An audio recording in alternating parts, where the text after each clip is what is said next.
Hello, hello, everybody, and thanks so much for joining us. And hello, Misty. Thank you so much for jumping on and letting me have the opportunity to interview you, share your expertise with the world, and share a little cup of tea because that's one of the things we love. So Yeah, here's to you. What are you drinking this morning? I have Joy Tea. It's a Tazo variety. I like it a lot. How perfect is that? Well, I have constant comment, and that's actually kind of kind How of perfect appropriate. too, isn't it? Yeah, Yeah. yeah. Yeah. Because I will probably have constant comments. Anyway, I am so tickled to just have this opportunity to find out a little bit more about how you moved into what you're doing, how you make a difference in the world, and how I can help others find you because what you do is so powerful. And I just have always been so impressed with the difference and the ripple you're making in the world. So, first of all, go ahead and introduce yourself to everyone and let us know just a little bit about you, please. Yeah. So I'm Misty Hampton, and I am a tutor and a life coach for young people. And I help them to get through their math and science classes, prepare for upcoming tests, things like that. And with life coaching, I help them to identify goals that matter to them and move towards those goals in a way that feels meaningful for them individually. So, what in the world got you into tutoring to begin with? I mean, because not all of us are geared, myself included, to effectively teach things like math and science. Yeah. So I've pretty much always been involved in teaching in some capacity. I kind of started alongside my grandmother when I was still a kid. I would be teaching at our church school. What really got me into tutoring was because my family wasn't in the position to afford 4 years of private high school right off the bat, and because I wasn't comfortable with the environment at the local public school, we decided to let me homeschool for a year. And as a lifelong learner and a really independent spirit, that gave me the chance to finally be in charge of my own learning journey. And it was so amazing and such a great experience. I was able to really thrive. And then taking that and going back into a mainstream school, well, it was a private school, but going back into a regular school environment and seeing like, oh my gosh, so much of the homework that we did was completely pointless and so many people were struggling. Supposedly, this educational system was built for the average student, and my personal experience tells me there's no such thing as the average student. Every individual learns a little differently, and especially in math. I was always a good student, I always achieved good grades, but math was a struggle for me. And as I learned to understand it better, I was able to help my peers. I was able to help other people at my school who are like maybe one grade level below me, help them to get through their math and to understand it better, or at least to memorize it effectively enough to get past the test and move on to what really mattered to them in life. So that's how I got started in tutoring. That is so amazing. And I would have to speak to most people out there probably had someone in high school. I had Becky Rohde that knew, geometry or algebra or whatever the math or science struggle you had. There was probably somebody in your class who was better than you, kind enough, and a good teacher, like Miss Misty here, that really honestly helped you get through school and Yeah. make the grades that you needed. So thank you for being one of those amazing people. Yeah, I Definitely. mean, there was one for me too. My friend Cassie, growing up in, I think it started kind of in like middle school, junior high, she would help me to understand the math a little bit better. Obviously, I didn't have that when I was homeschooling, but I did take a math class and there was a teacher. Thankfully, he was a lot better than the teacher we had in elementary school. Elementary school, you'd sit there like raising your hand for 20 minutes, and the teacher would finally get to you at the end of the class period and explain it to you really fast and be like, does that make sense? And you'd be like, huh? And Not really. you'd be like so distracted by the fact that your teacher has coffee breath that you can't actually learn anything. Note to teachers out there. Take the time and watch your breath. Anyway, yeah, we're all doing our best, I guess, right? Probably needed coffee just Definitely. to keep going Oh, through the geez. Oh, entire day. I'm sure of it. And we always gave him like Starbucks mints for whenever there was holidays.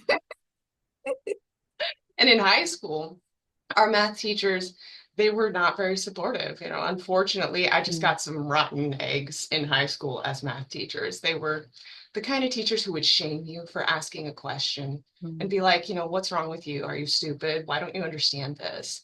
And so then they'd be like, are there any questions? And people are like, no. mm. Even Cassie, who helped me in junior high and middle school, he made her cry once when she asked a question. I'm like, no. I don't want to be that kind of teacher. I want to be the kind of teacher who's like, thank you for asking. Let's see if we can explain this better. Let's see if we can approach this differently. And I really feel like for math in particular, everybody learns at their own pace and everybody's going to learn in a little bit different way. And so meeting people where they're at and being able to connect with what they already know and build on that, not shaming them for the stuff that they don't understand, is going to help them be more successful. And also, maybe not trying to teach them abstract calculus when their brain is literally still cooking with puberty hormones. But that's just my personal opinion. I didn't understand the more advanced math until I got into college. And then I'm like, oh, this makes perfect sense. But at the time, my brain wasn't developmentally ready for it. I worked hard, I did my best, but you can't do much about the fact that, like, that particular lobe in the brain wasn't ready yet. So it sounds like two things come to mind. First of all, it sounds to me like you worked hard enough in school that you really do have the authority to speak to the effectiveness and the way that things are taught right now and the push that's being made right now. It sounds to me like you really had enough experience. You knew what you were doing. In fact, I think you actually went through high school and college in much faster time than normal, didn't you? Yeah, I did high school in 3 years because I already knew what I wanted in life, and I was just waiting for the world to catch up with me. High school just felt like a colossal waste of time, and I was just not there for the social. So I wanted to get through it. Did high school in 3 years. Despite the pushback, they put a lot of obstacles in my way. They're like, "Oh, this class doesn't count. Why don't you take another one?" But I got it done. And I did college in 3 years as well, but that was because it was a toxic environment and I needed out and I wanted a degree. So I just worked extra hard and I made it happen. Okay, well, with that experience and that result, I would say you definitely have, in my mind, the credibility to speak to what the education system is doing right now and what the young people are having to go through, class-wise, education-wise, everything. So thank you. And I also hear Definitely. one other thing, your heart, as you are talking about what people have to go through, young people, how their bodies and their minds are developing still, and the push that they have in school. And it sounds to me like going from tutoring to coaching is such a natural flow because you already have the heart and the understanding of what they're going through. Absolutely. Definitely. I just wanted to share a short story of kind of how I got to where I am with the tutoring and coaching. Yes, please. So when I started in college, I initially majored in both biology and education, and that's where I was exposed to the writings of John Dewey, who was a philosopher and an educational reformer in the late 1800s and early 1900s. And he pointed out a lot of the problems in the American educational system at that time that stemmed from it coming as a model out of the Industrial Revolution. As a society, we recognize a lot of those problems, but we haven't done anything to change them. It's been Mm. over 200 years. I've always been more of a like, find another way kind of person as opposed to a change the system from within. So I knew that I wanted to teach in an alternative school setting or to do something a little bit different than the traditional model. And there wasn't really a way to do that within the education program at my school at the time. So I dropped the education major And the day that I announced that decision, one of the advisors from the education department asked me, but when will you become a teacher? And by then, I'd been teaching since I was 12. I said, I already am one. And that felt so good. And what I really want to be able to do with both the tutoring and the coaching is to meet young people where they are and to help them see that there is another way, that Mm, they don't necessarily have to follow the path laid out in front of them, whether that's academic or career or otherwise, that they are in the driver's seat, they're empowered, they have a choice, and they can find the life that is right for them as they are growing into who they want to be. It's not about what university their parents want them to go to or what mm, amazing GPA and class rank they want to get. If that's important to them, that's fine, but they don't have to let that define who they are. And that's what's been a lot of my journey of it started off with the teaching and the tutoring, and then I'm evolving towards the coaching because it's like you don't have to follow their rules if you're not actually playing the same game. So let's step back from the table for just a moment and go, you know, do I want to play this game? mm, If I do, great. I'm going to sit down now with a different mindset, feeling empowered that I am choosing this challenge and I'm going to apply myself and I'm going to get through it because right. I have this goal on the other side that matters to me. But maybe you step back from the table and you go, you know, this feels like the whole world right now. And it is my whole world right now. But this isn't actually what matters to me. I don't want to be playing this game. Mm, This yeah. is what I want. Yeah. And once they see that, coaching helps them to move forward towards the goals that matter to them. And that's what that's all about. That's where my passion is right now, is it's less Mm, about like helping you get a good grade on this next math test and more about what do you actually want? What matters to you? What gets you fired up? How can we help you move in that direction? And if you're dealing with stress and you're managing all this pressure, what are some strategies that can help you cope? What are some ways that you can move through? Do you need to be putting all this pressure on yourself?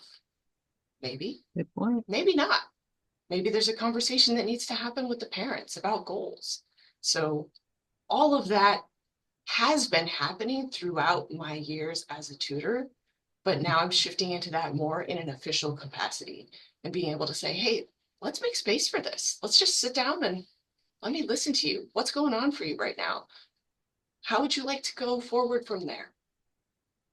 Nice. Nice. Excellent. What a gift. Seriously, what a gift. There's not a ton of youth coaches that have the experience you do, that know what it's like to deal with, the education system that maybe isn't working so good for them. So let me ask you this, as you started both your businesses, so you started tutoring and then you moved into coaching, what was it like to start your business? Because a lot of people have a passion to do something, but it's scary to step forward and put yourself out there because no is one of the things none of us want to hear. So true. So true. Honestly, I don't know how applicable my advice will be to everyone else, but the it felt natural to me because not that I like business, because I don't, um, but because what I was doing felt like I was more like tossing out life frames to Mm. people more than like standing on the corner being like beef jerky free sample, you know. You've been to one of You the know fairs exactly before, what I'm haven't you? talking about. Yes, Yeah. I do know what you're talking So about. it felt more like just I'm going to put myself out there. It's a resource. If you want it, take it. If you don't, don't. Um, it definitely took time for me to be comfortable with the idea that I'm not the right tutor or the right coach for everyone. But Okay. once I accepted that idea, I know that I can help others better. I can help others more effectively. So for instance, say you've got, you know, a high-level doctor at the clinic who specializes in gastroenterology. Could she also treat somebody who has the flu? Sure. Is that the best use of her time and skills? No, Mm. because she has these high-level specialized skills that are better utilized here. And so if she or the client decides this isn't the right fit, it's not personal. It's just her skills and her expertise are better used elsewhere. And so that's a thing that I have Hmm. come to accept and realize that, hey, I can't help everyone. And so, do I want to spread myself super thin and try to help these people that's not really a good match for my skills? Mhm. Or do I want to let them go get help somewhere else and focus on the ones where I can really make the most impact? That's been the mindset that's made it possible for me. And I'm fortunate that my school district has a tutor resource list. So literally all I had to do to market myself is put myself on that list. I didn't have to make cold calls. I didn't have to put flyers out, although I did do that when I was a teenager and I first started tutoring because I have an entrepreneurial mother who showed me how it's done. But I didn't have to do that. Once I got one or two clients, I just get on that tutor list and now I get referrals from word of mouth for tutoring quite a bit. Um, it did hurt a little when I know I'm the only stats tutor in the district, and three of the students decided they didn't want to work with me anymore because they weren't getting the results that they want. But the teacher was offering to meet with them one-on-one for free and to give them the support they needed to There pass you the go. tests that she's created. So I'm like, if you're the one making the test and you're going Right. to help them prepare for your specific test, Yes. go for it. Yes. And I'm going to Yeah. put my energy elsewhere Yeah. where it can make a bigger difference. Yeah.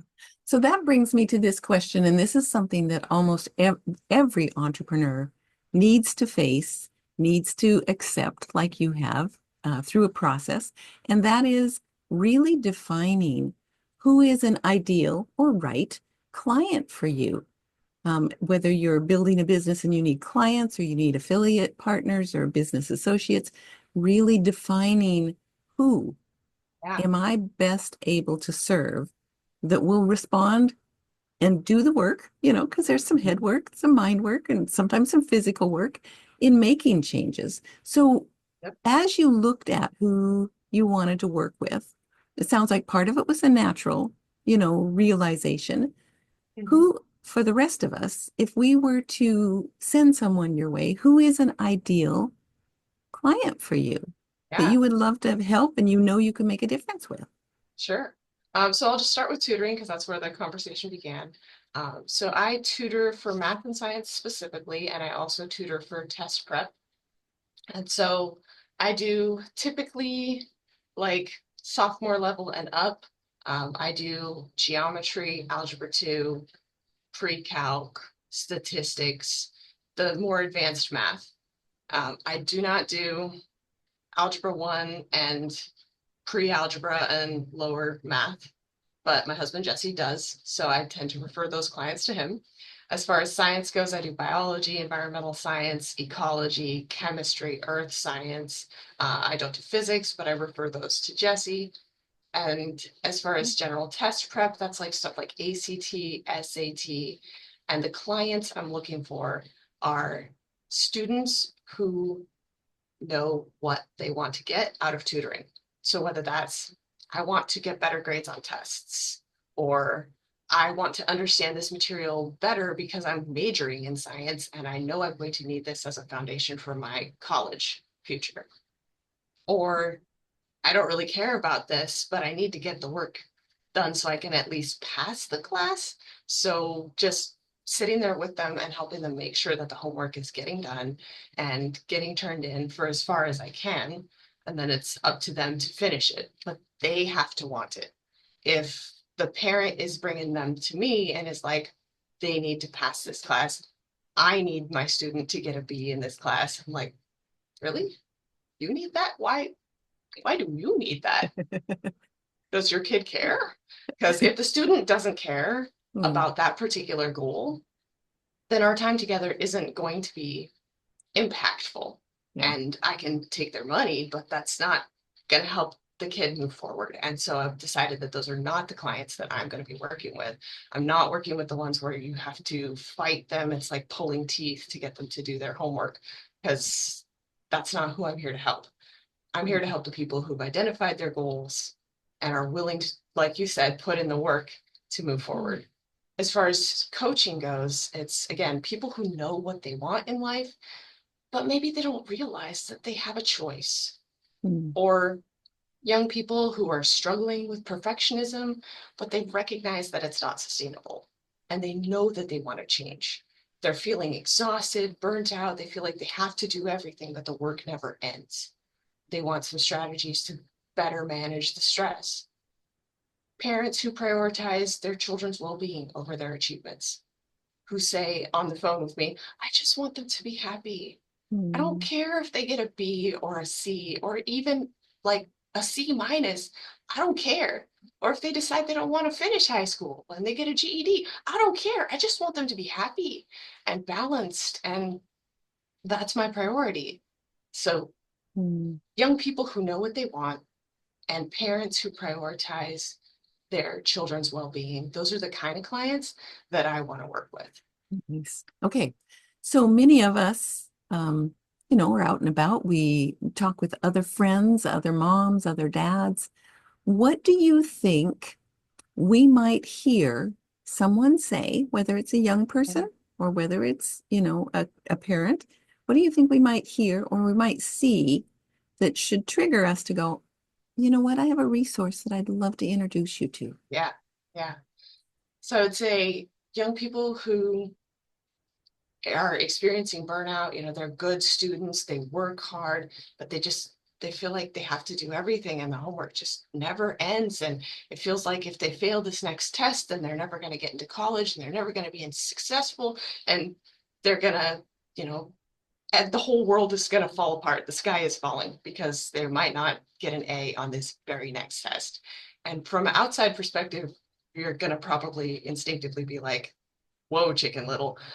But like that's their world and that's Yeah. what they live in. And that threat feels very real. I can help those people.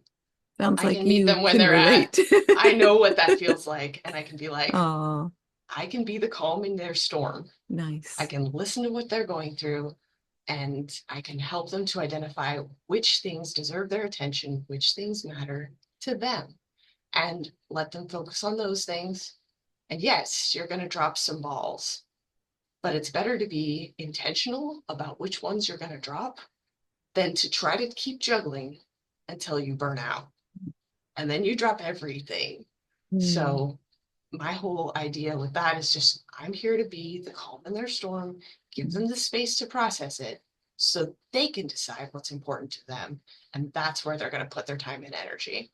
Beautiful. As long as they can accept that the system is broken, it isn't fair. We're not going to fix you so you can work harder. You're not a Mm, robot. We're here to let your human process unfold and you figure out what's important to you.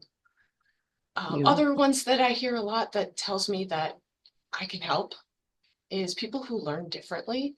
They're discouraged Mm, because they work hard and they keep trying, but they keep failing. And they just lost the will to try because they aren't getting the results that they want. And but deep down they know that they aren't stupid. They're not broken. They know their value. They just haven't been set up for success. And so they need to be able to advocate for themselves and what they need in order to be successful. Sometimes they just need tools in place. Like one of my students needed to be able to have a note card, and it's on her 504 plan that she should be able to have a note card for tests. Now she has that note card. Her grades went from not passing to B's. Makes a really big difference when you have the yeah. tools that you need to help you learn effectively. Yeah. And sometimes they just need to learn how to advocate for that because there is going to Mm, be pushback from people who don't understand, people who think that they're just trying to be lazy. And it's like, no, they learn differently. They need these tools to be successful. And you can't say they won't have those tools as an adult because they will. There's this thing called the ADA. Like, you get those tools as an adult in the workplace if you need tools to be successful. So nobody gets to say you can't have them, Yeah. but they need to be able to be empowered to advocate for that because they don't know, they've just been Right. told, oh, no, you can't. And then they shut down Mm. because that's an authority figure telling them no. And that's what they're used to, but they're stepping into becoming an adult. And so they need to be able to recognize what resources do I have that I can advocate for myself. And finally, ones that young people who know what they want, but it feels like they're stuck or their parents are pushing them towards different goals. And if they're old enough, we can have that conversation of, hey, how could you approach this with your parents? Because you want this, and it seems like they want this. Maybe there's some disconnect. Maybe they just don't understand what you want. And they think you want this, and so they're pushing you towards that because they think you're going to thank them later that they pushed you towards your goals. But these aren't actually your goals. These are your goals. And so you just need that conversation. And most of the time, because I have the opportunity to work with both the young people and the parents, I can start helping them to bridge that gap and have that Yes. conversation. Other times it's a one-sided conversation between like the student and me saying, this is what I'm facing, super frustrated. And the parent keeps being like, I need my kid to get B's. I need my kid to get this grade on the test. And I'm like, hey, I want to be honest with you that those are not your kid's goals. Um, Mm. that's not what your kid wants. And I can take your money, but your kid does not have this goal in mind. They want something else. And a lot of times those parents are able to listen and realize, oh, because parents care about their kids. They Yes, want them to be successful. They of just need to course. adjust their expectations of what success looks like. For And that other kid. times it'll Yeah. be like, this isn't the right fit because you want to push your kid towards this specific goal, and this is not what they want. And they're 17. There's not much you can do about it. Like, you can push them for one more year, and then they're going to be like, bye.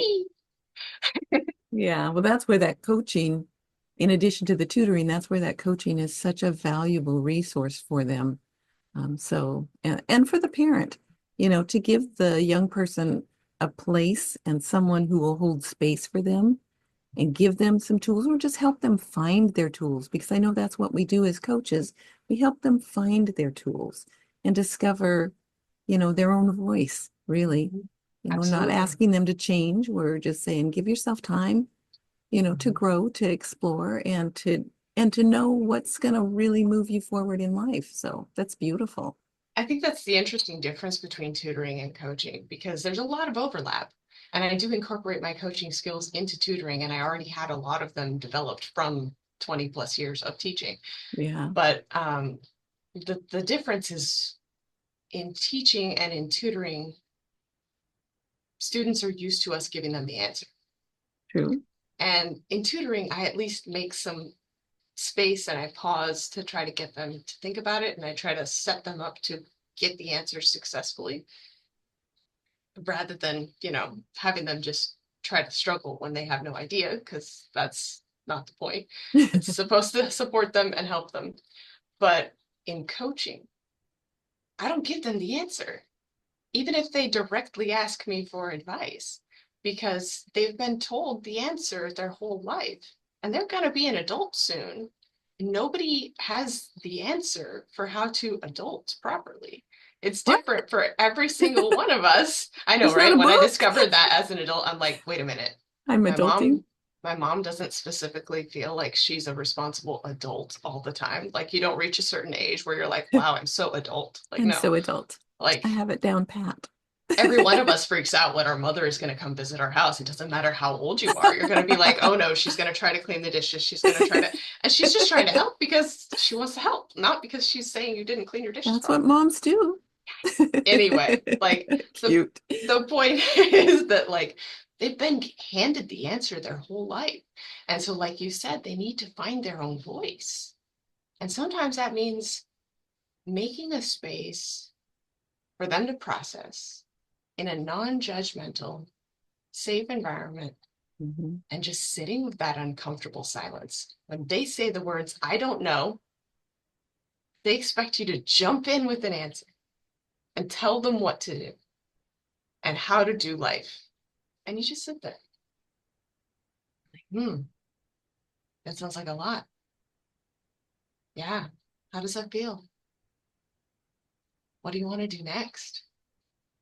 And just letting them work through it and find their own answers. Because if I gave them the answer that immediately comes to mind and I'm like, immediately want to give them advice, it's not Imagine the that. right answer for them. Our brains It's are wired that way, so true. And when people have done that for me in the past, when I've been in those situations, my first instinct is to push back against it. It's like, Mm-hmm. that's not the right answer for me. It has to come from within. Because even though your parents, your teachers, spiritual leaders, whoever, they probably do want what's best for you, but they are not you. They don't know what is best for you. And once you reach a certain age, it's no longer up to them to decide. When you were 4 years old, yeah, it was your parents' responsibility to decide what they thought was best for you and do the best they could, because you couldn't make an educated decision about how to live your life when you're 4. But when you're 17, you're about to be an official legal adult. You have taken on a lot more of the responsibility for your own life at that point.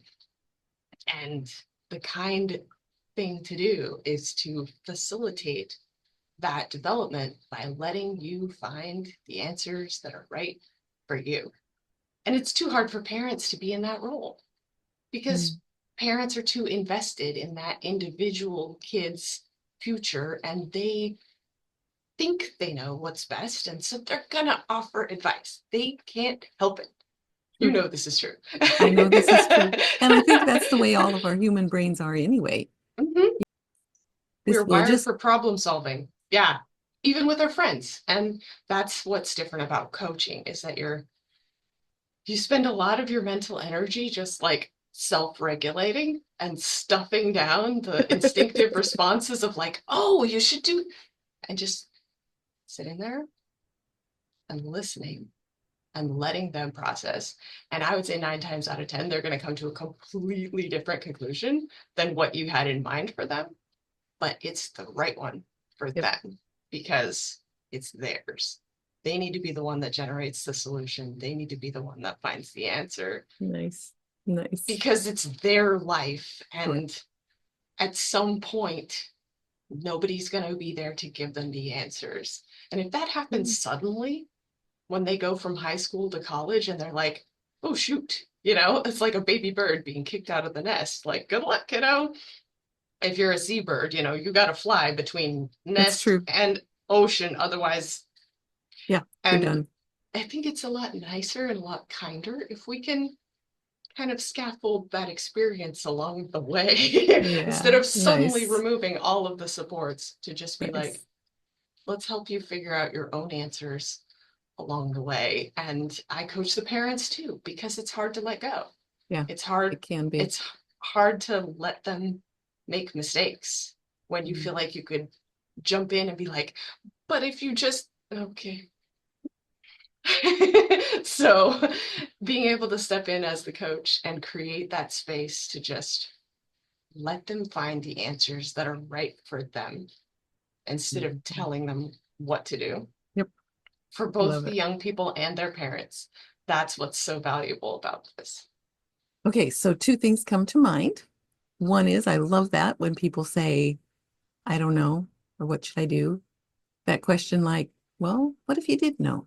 I think that's a beautiful question. Or like you said, you just sit and wait. Now, that probably doesn't feel good. Those are beautiful ways to allow someone to process. Mhm. One of the things I'd love to know is when we share a resource with someone, like you said, we all have this solution brain, this brain that looks for a way to make it better for Mhm. anybody who's complaining or having a problem. Have you tried this? Or what about this? We sell solutions all the time to each other. We sell restaurants and movies and food and, ideas. What do you want me to say? What do you want us to say about you? Because that's what we would be doing. Mhm. We would be Mhm. selling you and the heart-centered service that you bring to support young people and their parents. And it's not about the service itself or the benefits. It's about who are you that makes a difference? So what would you want me to say about you that would cause somebody to write you an email and say, hey, BJ said we have to connect. Can we Mhm. talk? I think the first thing would be to acknowledge whatever it is that they said so that they feel like you heard their need.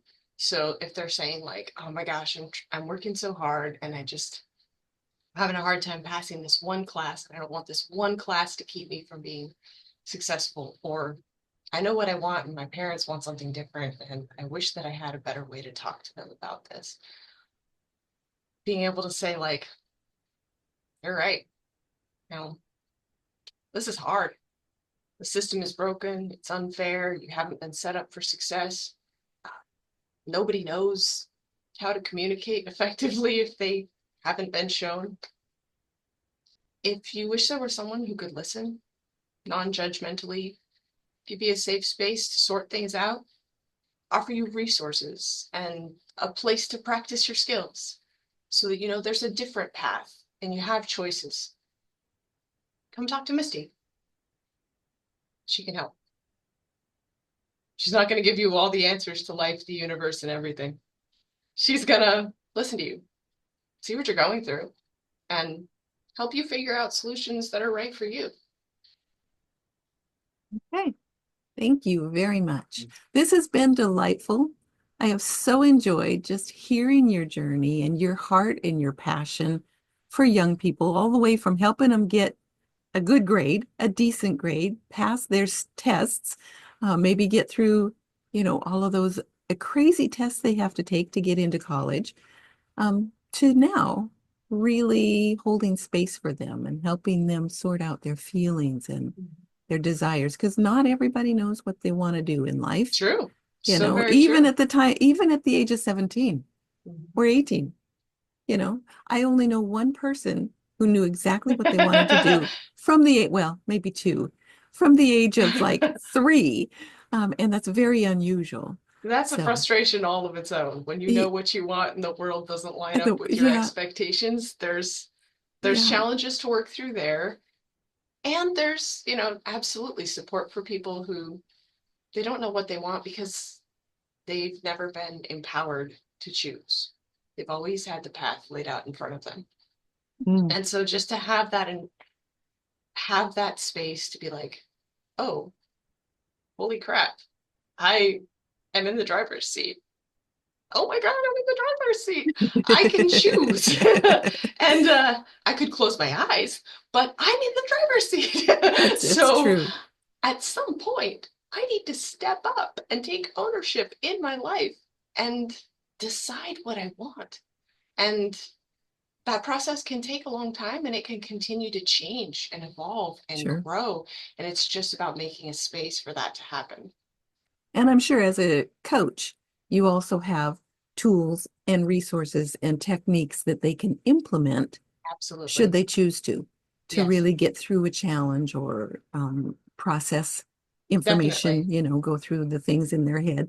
So, Hmm. anyway, this has been, like I said, delightful.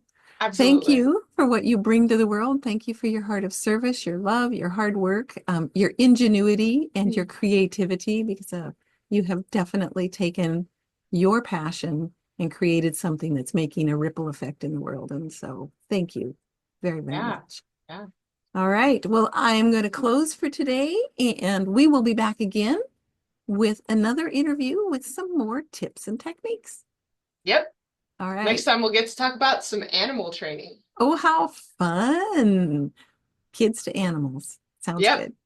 All right. We'll see you next time.